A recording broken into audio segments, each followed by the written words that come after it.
Special Sightings investigation. Nearly 30 years later, the search for UFO debris in Shag Harbour continues. It was definitely something that came down in the water. Will the truth be uncovered, or has the government buried the facts? The Shag Harbour mystery. Then, she was kidnapped and left in the desert to die, but somehow she survived. She saw the little spirit standing there. The guardian angel on the next Sightings.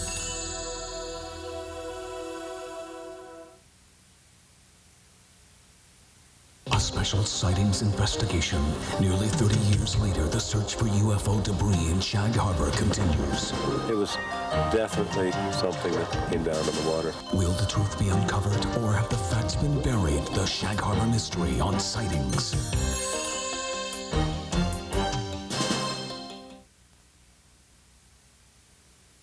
A Special Sightings investigation. It was definitely something that came down in the water. Nearly 30 years later, the search for UFO debris in Shag Harbour continues on Sightings.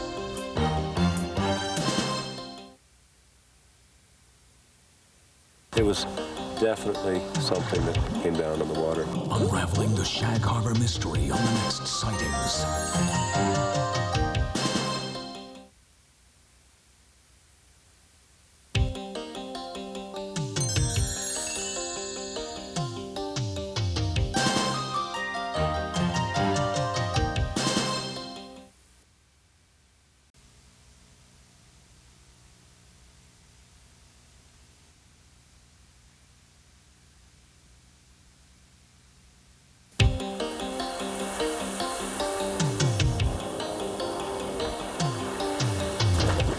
It was definitely something that came down in the water.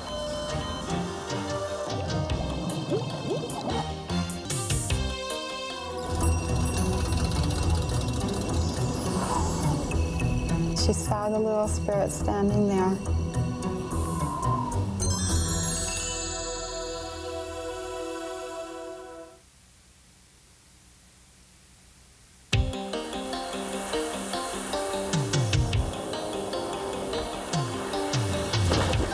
It was definitely something that came down in the water.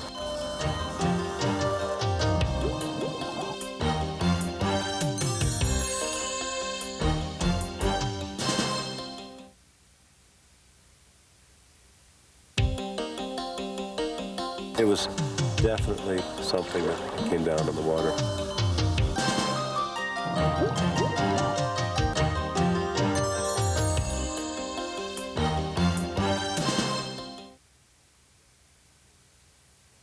It was definitely something that came down in the water.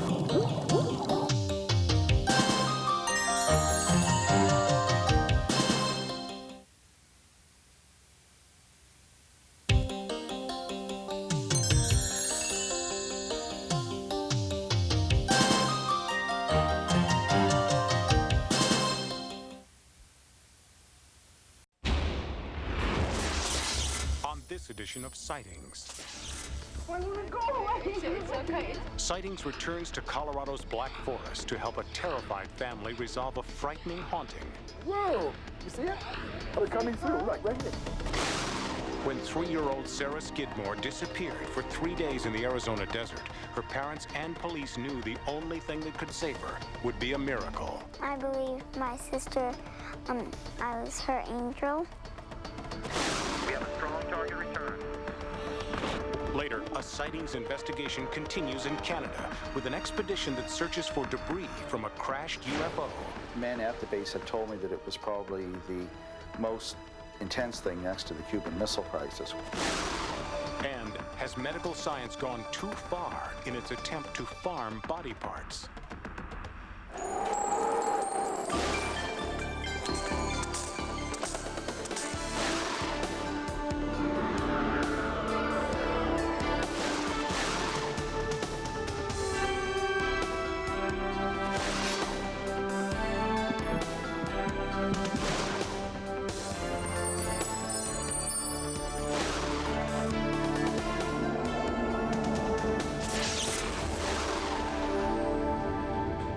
Welcome to Sightings. I'm Tim White.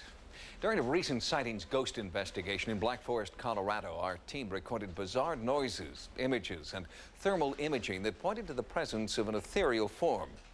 Now, that form is making its presence known in more concrete and threatening ways. Sightings correspondent Carla Wool traveled to Black Forest and found a family in fear.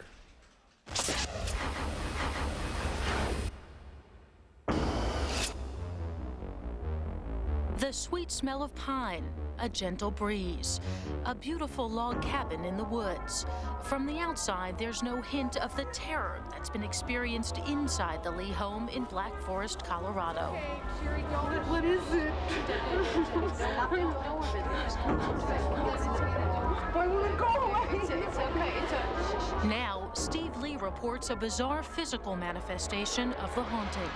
One morning, my head just started swelling up. That's when they took me to the hospital and they did the CAT scans.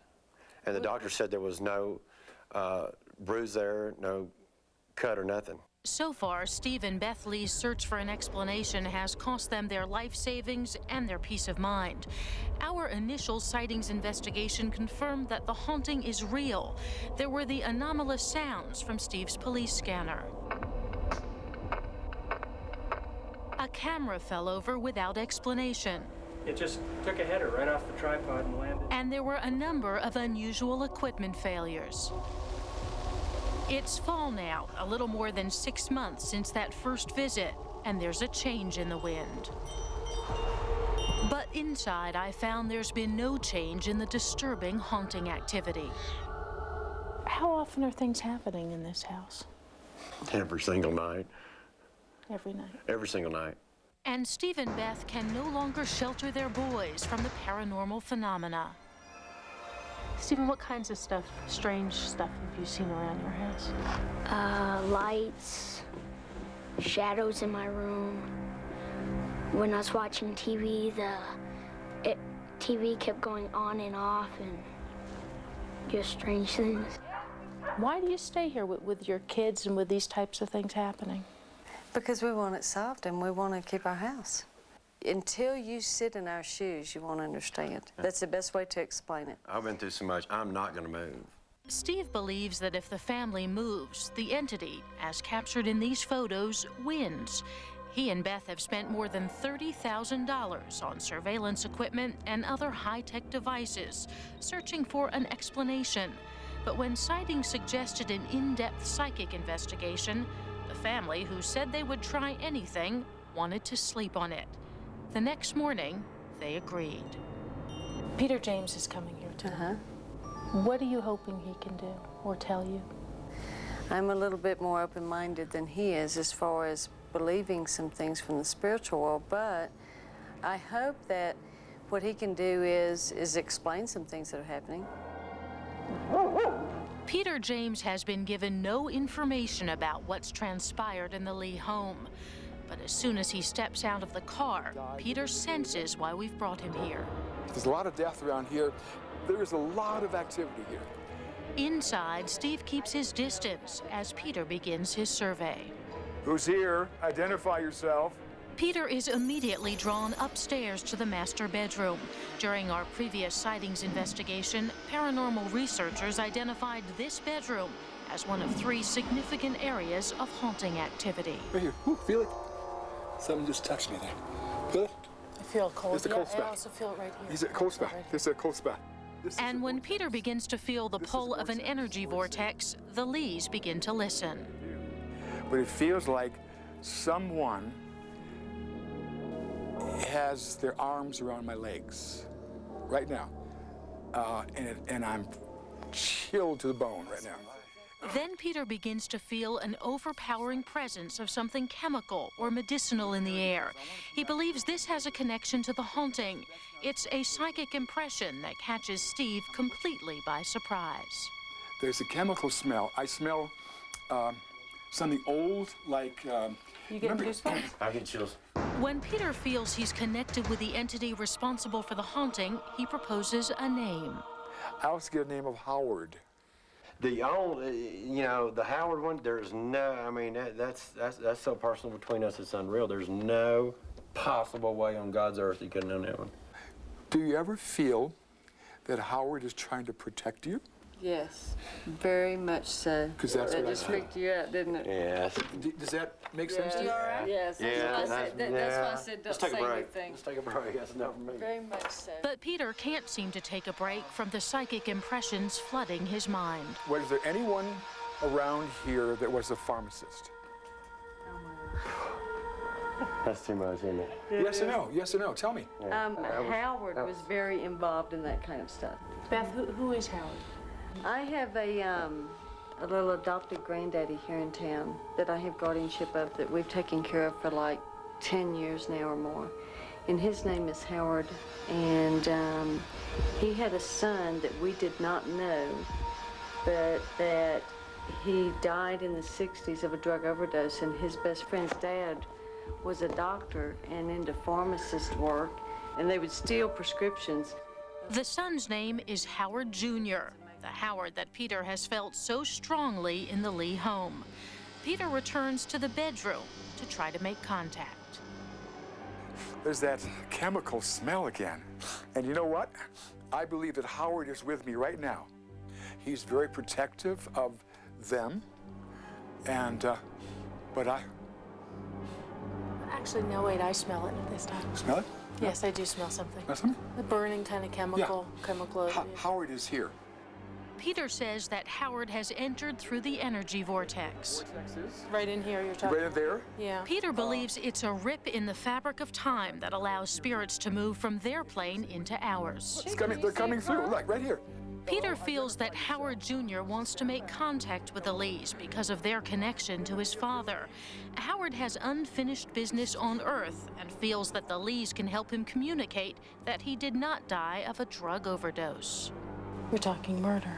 Yeah. And this is what I really feel why he's here and why he's trying to convey this message to me now. To make the haunting stop, Peter says the Lees must appease Howard. And in fact, they are finding many suspicious circumstances surrounding Howard's death. Well, I guess I'm a little bit more open-minded about it now. I mean, there's things that there's no way he could have known. I mean, there's just no way on God's earth he could have known. I guess I have to believe now. Before he left, Peter reassured the Lees that Howard is not a vindictive entity and that he may actually be protecting the family from other spirits who've squeezed through the vortex. The Lees hope that if they can put one spirit to rest, the others may soon follow. The Lee family believes that Peter James has gotten closer to the source of the haunting activity than any other paranormal investigator. But both Peter and the Lees feel that his work there is not complete. We hope to bring you more from the house on a future broadcast. Next, the miraculous link between a kidnapped girl and her little sister. Later, searching for the truth in the mysterious UFO crash at Shag Harbour.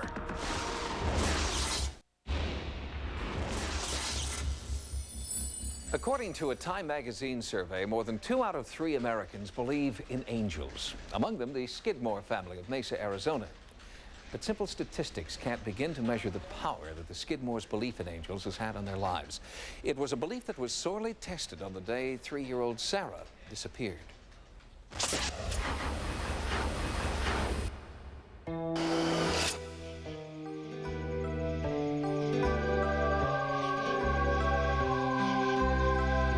In the fall of 1986, the desert quiet and tranquility of Mesa, Arizona seemed like nothing more than a mirage.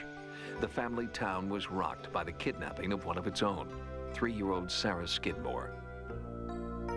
She was kind of a bouncy little kid, always into trouble and always jumping on, you know, always wanting hugs and kisses and jumping on you and mauling you, and she was always fun. The day that Sarah was kidnapped, everything changed. Everything was different. It's just unimaginable. On Tuesday, October 7th, 1986, Rhonda Skidmore received an urgent call from her 5-year-old son Robert's school. I had to go to the school to help Robert. And so I took some things into the school and I left my little kids in the car.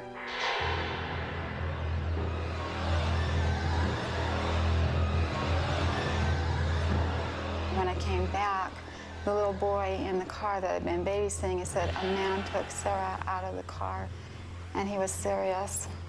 And I looked around, and she was nowhere. For the first 48 hours, state police conducted an exhaustive search for Sarah and her kidnapper. He was described by an eyewitness as a heavy-set, bearded man wearing a baseball cap. After Sarah disappeared, our other children were questioning, wondering where she was, asking if she was going to get some dinner. What is Sarah having for dinner tonight? Is Sarah hungry? Where is Sarah going to sleep? She doesn't have her pajamas. Robert went to the front door and just screamed, "Sarah, Sarah," trying to call her home. And he did that until his voice was totally spent.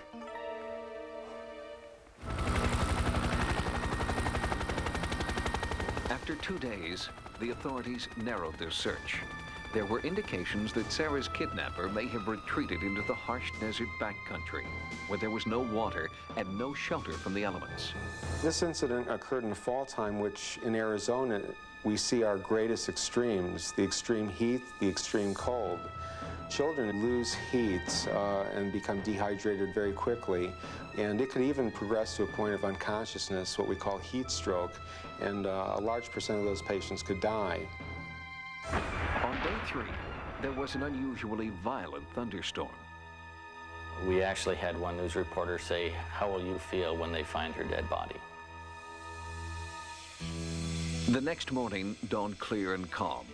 The Skidmores were praying for a miracle. Zane Bingham did not hear the prayers, but he answered them. I was hunting quail. I hit one. Upon retrieving it, walking up to where it was laying, I picked it up, looked across the wash to the left, where the rest of the covey had flown to. And upon doing so, I saw her in the wash looking at me. The closer I got to her, I noticed that she had been out there apparently for a while, because she had lots of scratches all over her legs, her arms, and everything. She wasn't walking very good because she was barefooted. Her feet were tore up. And I asked her if she wanted me to carry her, and she replied yes. It amazed me that she wasn't crying or whining about nothing. No, not at all. Bingham rushed Sarah to the nearest sheriff's station. She was immediately airlifted to Lutheran Hospital in Mesa.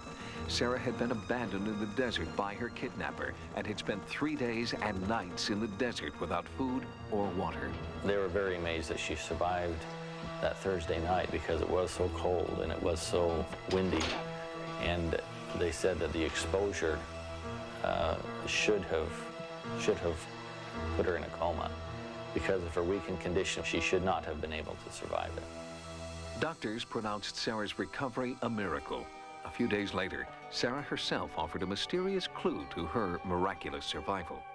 She didn't really react to us. She recognized us and just kind of stared at us. And finally she said, "I saw Heather playing," and Heather's her 2-year-old younger sister. And that's all that she said really so far. She said what? Anything about the man that... She hasn't said anything other than, I saw Heather playing. Do you know what she meant by that? We don't know. Heather was 2 years old at the time and could not have been playing in the desert alone. The meaning of Sarah's mysterious vision became clear when she began revealing more details of her abduction and the ordeal that began when Sarah's kidnapper abandoned her in the desert. She mentioned that she was really, really hungry, really, really thirsty, and her feet hurt because of all the cactus thorns. And then she started talking about the little girl that she saw in the desert. She had blonde hair and bluish eyes, and she was in white clothes, and her hair was about shoulder length, a little longer. And she had a glow around her, and she wasn't standing on the ground. She was kind of up in the air. I felt like she was telling me it'd be all right and that I'd be okay. Sarah was more than a mile from the nearest road, but somehow she found her way to safety by following the angelic vision. She was walking and she saw the little spirit standing there, and it caused her to turn and walk a different direction. And when she walked the other direction, then that's when she found the hunter. And she felt like that helped her go the right way. A year later, Rhonda Skidmore gave birth to her 5th child, a baby girl named Jessica. When Jessica was 3 years old, Sarah looked at her baby sister and suddenly realized that it was Jessica, not Heather, who had been her angel. Sarah just was watching Jessica, and she said, I feel like Jessica was the one that was in the desert when I needed the help. I think it was me. I believe my sister, I was her angel. The Skidmore's religious belief in preborn spirits is gaining a lot of attention among paranormal researchers. After her own encounter with what she believed was a preborn spirit, Sarah Hines, educator, author, and mother of 9, began compiling similar case studies in her book, Coming from the Light. I found the belief in a premortal existence prevalent in a variety of cultures. When these unborn spirits or unborn souls make their appearance known, they're generally there to deliver a message.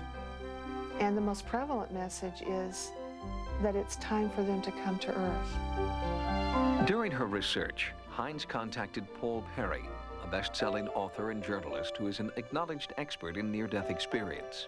Hines and Perry compared case studies and found an astonishing link. Many survivors of the near-death experience report seeing not only their past, but also spirit beings waiting to be born. Many people who see preborn spirits in the course of a near-death experience, when they come back, they describe these as being very comforting to see. Sarah truly feels that her unborn sister, Jessica, was the guardian angel that protected her when she was in danger. With the loving support of her family, 12-year-old Sarah Skidmore has healed well from her ordeal in the desert. But she still carries with her clear memories of her miraculous helper.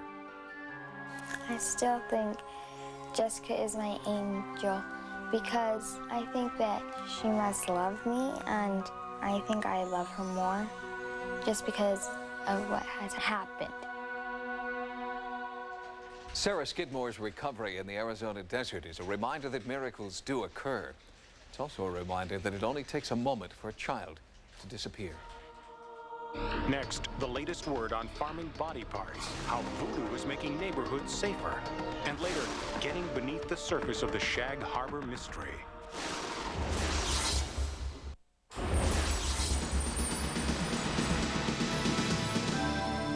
Here are some of the stories Sightings is following in the news.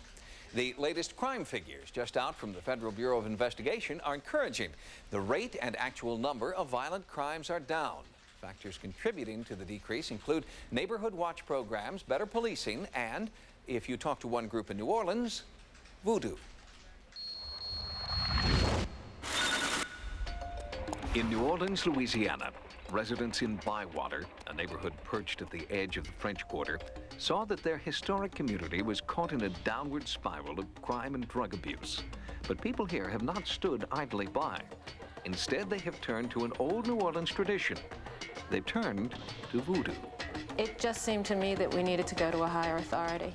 It was not going to do us any good to just get angry and feel helpless. Sally Ann Glassman has been a student and practitioner of the voodoo religion for more than 20 years. She suggested to her neighbors that they hold a public ceremony to call forth what is known in voodoo as Ogun, the god of war. It was an effort to rid the neighborhood of evil forces, and more than 150 people attended the evening ceremony. At first, a lot of people, especially the criminals out, were very, stay away from me, get away from me, I don't want you near me with that. They're scared of the police. They respect the Loas. They've grown up around it as part of the culture here. All their lives, their grandmothers have talked about it, and moms and dads have talked about it. There's a healthy respect for it. Since the first ceremony on August 17, 1995, Glassman has continued to lead weekly rituals to honor Ogun and other spirits called Loas. Recent crime statistics seem to add credence to her claims that crime is down. The crime rate has dropped remarkably from about 50 robberies a month, I've heard, to 6 to 8 robberies a month. It's a big difference. While the New Orleans Police Department will not comment on Bywater's unique approach to neighborhood watch, they can't argue with its apparent success. At least, at the very least, everyone knows that everyone else was willing to hang on to hope and to take this sort of action or any sort of action and to work together. That's a bonding experience. That's what community is supposed to be about.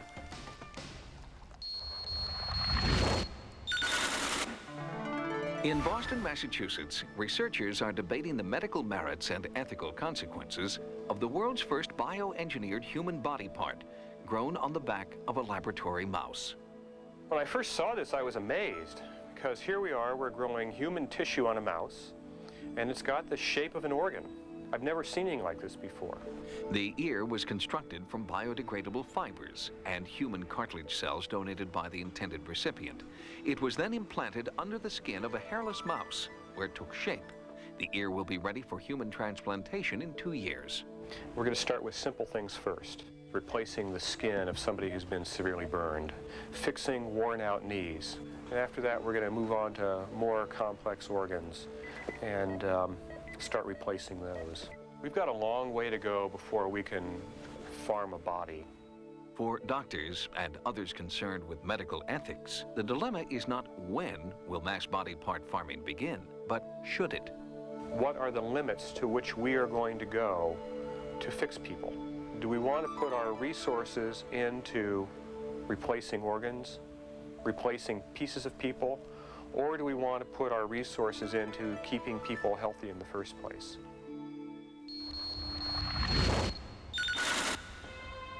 You could say that tiny Rachel, Nevada is the town that aliens built. Rachel has become the unofficial watering hole for amateur ufologists eager for a close encounter of any kind. And in September 1995, the Nevada State Assembly passed a bill to officially redesignate Rachel's main drag, State Highway 375, as Nevada's extraterrestrial alien highway.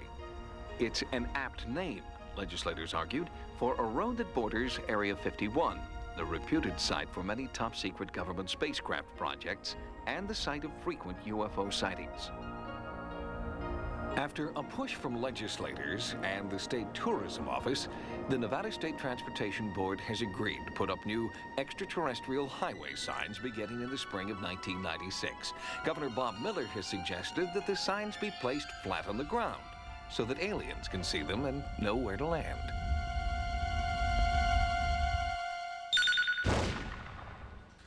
We'll have more stories from the news next time. Now, here's what's coming up on Sightings.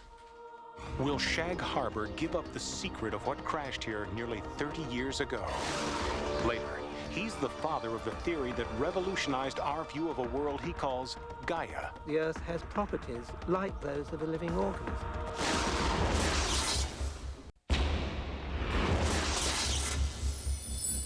Recently, we brought you a report on the mysterious crash of a suspected UFO in Shag Harbour, Nova Scotia.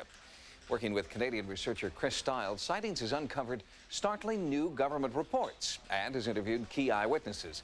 There's enough evidence here to warrant a new kind of sightings investigation, our first UFO salvage operation.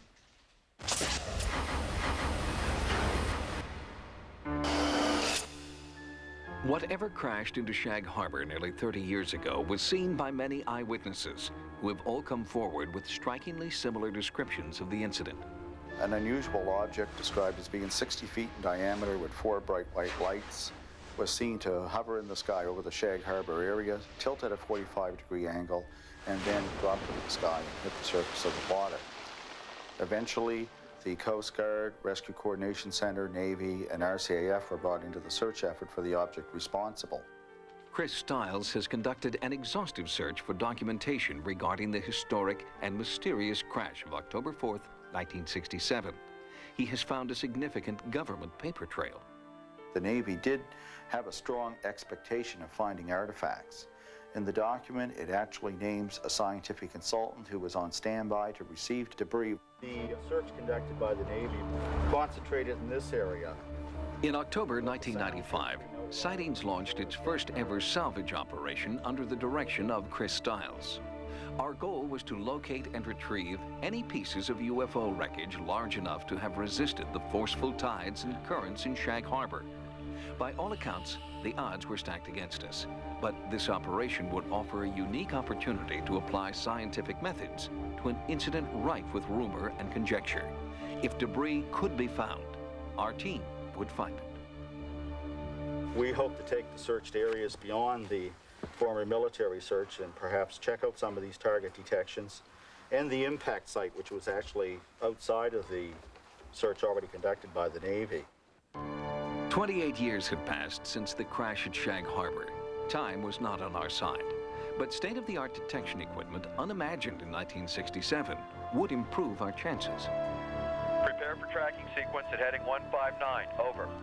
There is 500 kilohertz digital side-scan sonar for seabed profiling and target detection.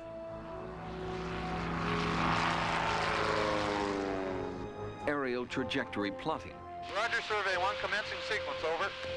A towed array GEM magnetometer for underwater metal detection, and a GPS satellite tracking system to pinpoint potential targets. Our intention was to scan and search 3 main areas of the ocean floor in the waters off Shag Harbour.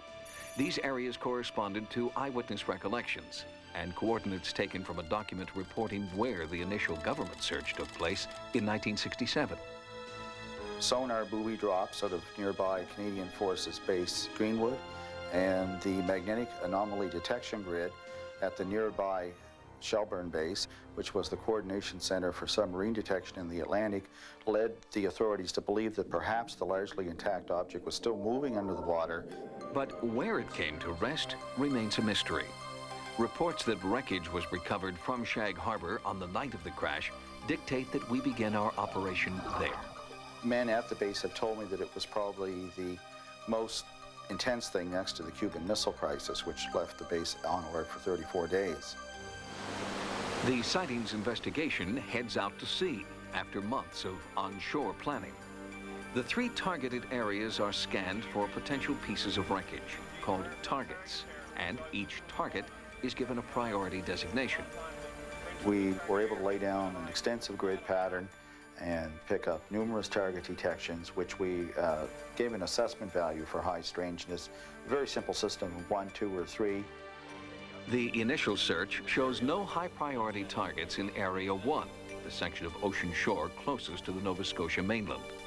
Rather than send divers down to investigate lower priority targets, the team agrees to move further out and begin a grid pattern search of Area 2. Attention bridge, this is control. We have a strong target return. Target detection is one thing. Going down and confirming what the target is much harder indeed. We were actually getting returns off some of the very large kelp beds that produce shadows and images that were misleading. The environment presents perhaps the main challenge in doing a thorough search. Extreme current conditions are almost constant. What was the current like down there? The current's building up. It's going to get worse. Conditions are deteriorating. It's my feeling that we should move on and perhaps check other targets.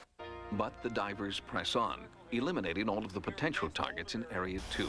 The search then moves on to the deeper waters of Area 3. In Area 3, there are a number of high-priority targets worthy of investigation. The divers begin a systematic search, working into the night when a particularly promising spike hits on radar. Control, we are approaching target area. In the control room, the team watches the divers' progress. Individual propulsion systems and high-powered underwater lights assist the divers who are fighting increasing tidal currents and a backwash of silt from the ocean floor. As the divers close in on their bearing, they realize that the ocean currents are distorting sonar readings, giving a high-priority signal to nothing more than an unusual rock formation. The team is disappointed, but Chris Stiles is undaunted. He has eliminated 3 crash sites and can now move forward to another area where some government eyewitnesses have told him UFO debris may still be found. I've spoken with several of the divers in the past and other support naval personnel that were involved in this, and Early on, they told me the story of the Shelburne connection, and it just keeps resurfacing, resurfacing. It's a story that won't go away. That story when Sightings continues. Next, more from our Shag Harbour investigation. And later, the future of planet Earth. There's no possibility of fighting back. There's only consequences.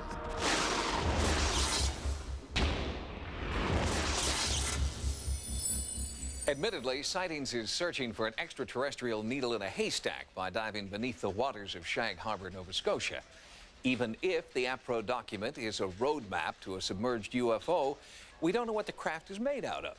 Would UFO debris rust, melt, or could it be that someone has simply beaten us to it?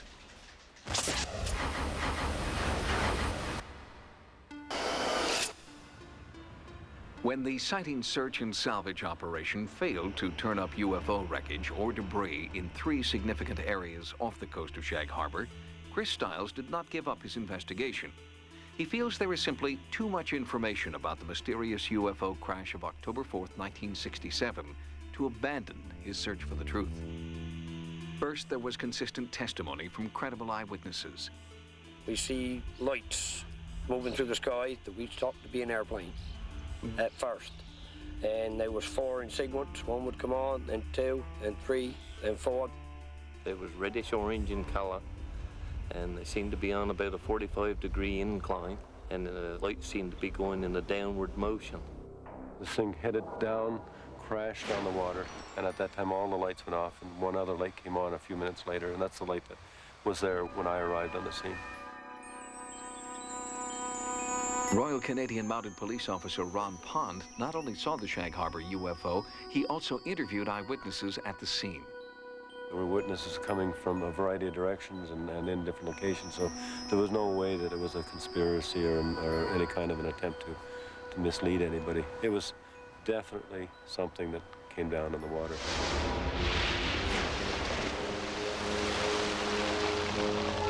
In addition to credible eyewitnesses, Chris Stiles has uncovered a trail of documentation, leading him to conclude that the U.S. and Canadian governments knew about and monitored the Shag Harbour UFO. The more we find, the more there is, you know. I mean, sources of even the paper trail in this have hardly dried up. And there was this exclusive interview with a member of the Canadian military who had been debriefed as part of a Shag Harbour naval recovery operation. I was told that it had hit the water, crash landed, in trouble, and had actually moved underwater. And I think that was one of the more interesting points that I found of the whole story, because this thing was not only aerodynamic, but hydrodynamic also. It had the capacity to travel in 2 mediums.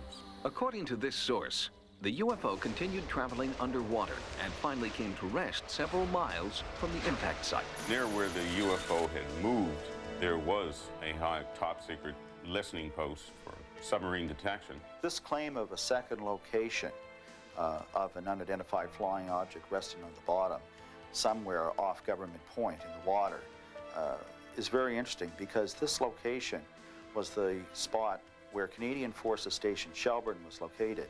It is quite possible that there is something laying down there, somewhere between the crash site to the site that had moved.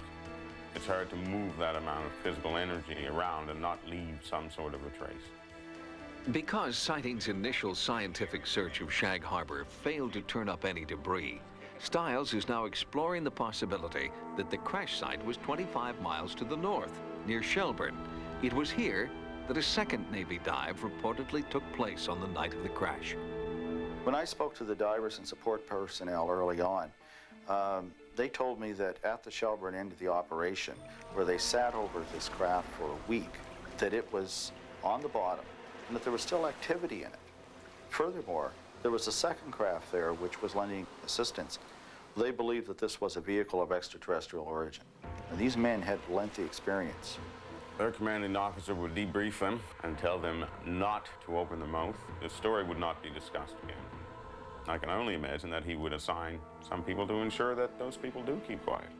Although he has uncovered a mountain of documentation confirming civilian sightings of the Shag Harbour UFO, Stiles has found almost nothing on paper to confirm military operations in Shelburne or Government Point.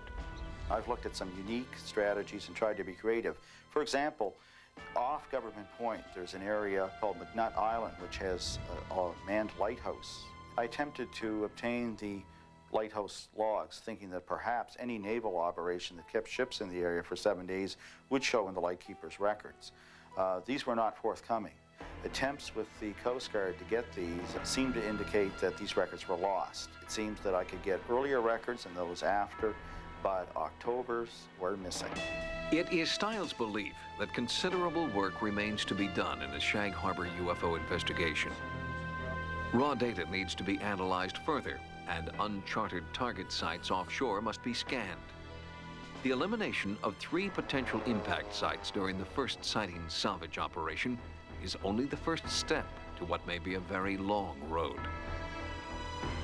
Shag Harbour is still a mystery. However, I feel that this case will reveal a lot about the nature of the UFO phenomena and may have some answers that even challenge our established belief systems. It's only been since late 1994 that the Canadian military has allowed civilian operations in the waters off Government Point. Chris Stiles now plans to focus future operations in the area near Shelbourne, Nova Scotia.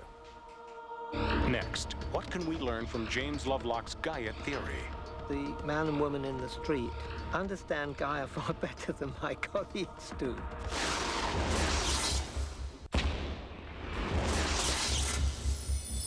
On past programs, we've introduced you to a number of people who support the Gaia theory, that the Earth is an organism with its own intelligence. Now, Sightings correspondent Carla Wohl interviews the father of the Gaia theory, James Lovelock. It's been more than 20 years since he first introduced his groundbreaking Gaia hypothesis.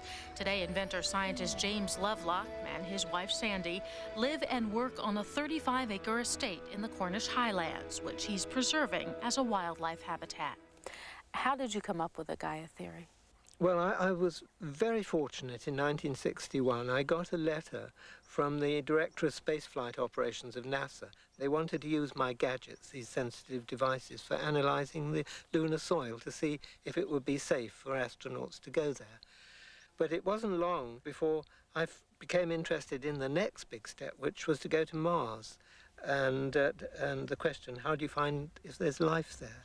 Lovelock determined that Mars was almost certainly lifeless because its atmospheric composition was static, in contrast to Earth's composite parts, which are highly volatile.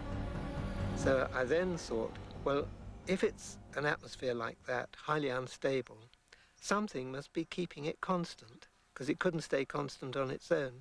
And that set me thinking about a regulating system at the Earth's surface, which presumably was life itself. And then this idea of Gaia was born in my mind. Since then, Lovelock's Gaia theory has been embraced and embellished on by scientists, environmentalists, and New Age philosophers who believe Gaia is a sentient being with the capacity for intelligence, emotion, even vengeance. I don't really now regard the Earth as a living organism. I think in the early days of Gaia, we used the term the Earth is alive metaphorically. What we meant was that the Earth has properties like those of a living organism. It's able to regulate its temperature, and it's able to regulate its chemistry. And that was all we meant by it. What do you think of the theories that are now coming out? People call it Gaia's revenge, that the Earth is fighting back with diseases like AIDS and Ebola and getting rid of the human parasite. Oh, I don't like it one bit. Gaia is in no way sentient. Not at all. There's no possibility of fighting back. There's only consequences. While he does not regard the Earth as an angry, vengeful planet, the father of the Gaia theory is deeply concerned by humankind's apparent disregard for the delicate balance between our planet and her life-sustaining atmosphere. What is the greatest danger to us right now? If you're talking about human dangers, so we're now talking in terms of hundreds of years, not millions or billions of years, there's a distinct possibility that a large chunk of ice, which is supported above the water by a ridge in Antarctica, it's called the West Antarctic Ice Sheet, may slip off into the ocean. It did so 120,000 years ago during another interglacial, and if we go on warming the Earth up by adding CO2 and things, it may well slip off again. When it does, it's estimated there will be a maximum rise of sea level of about 15 feet. But even if only a part of it drops off and there's only a rise of 5 feet at sea level, this will be enough to take out many of the major cities around the world. London would certainly go. New York would be gravely under threat. Houston would probably go, Miami, all sorts of cities. Is there anything that we can do to slow that process, or is it inevitable? I honestly don't think there's much we can do to slow it. I think it would be too difficult to get all of the nations of the world together to say we're going to stop burning fossil fuels. And we'll just have to hope that the cooling off towards the next ice age offsets the global warming due to the CO2 increase. But it's not a very hopeful thought. But Lovelock does find hope in the fact that the average person's environmental awareness is much greater now than it was when he first proposed the Gaia theory nearly 25 years ago. I've always found that the man and woman in the street understand Gaia far better than my colleagues do. The rules are quite simple. If you live well with the environment and improve it, you improve the chances for your progeny. And that means, according to Darwin, your species will survive and flourish. But if you do things that are bad for the environment, your species is doomed. The overriding message in Lovelock's work is that Gaia is tough, but not indestructible. Gaia can heal if we can just stop making her sicker. If you've had a paranormal experience, please write to us at Sightings. Sightings can also be contacted at America Online at keyword Sightings. At the Sightings Forum, download images, sounds, and QuickTime clips. Also, join us daily in our chat room, live on AOL. Until next time, remember, no mystery is closed to an open mind. For Sightings, I'm Tim White.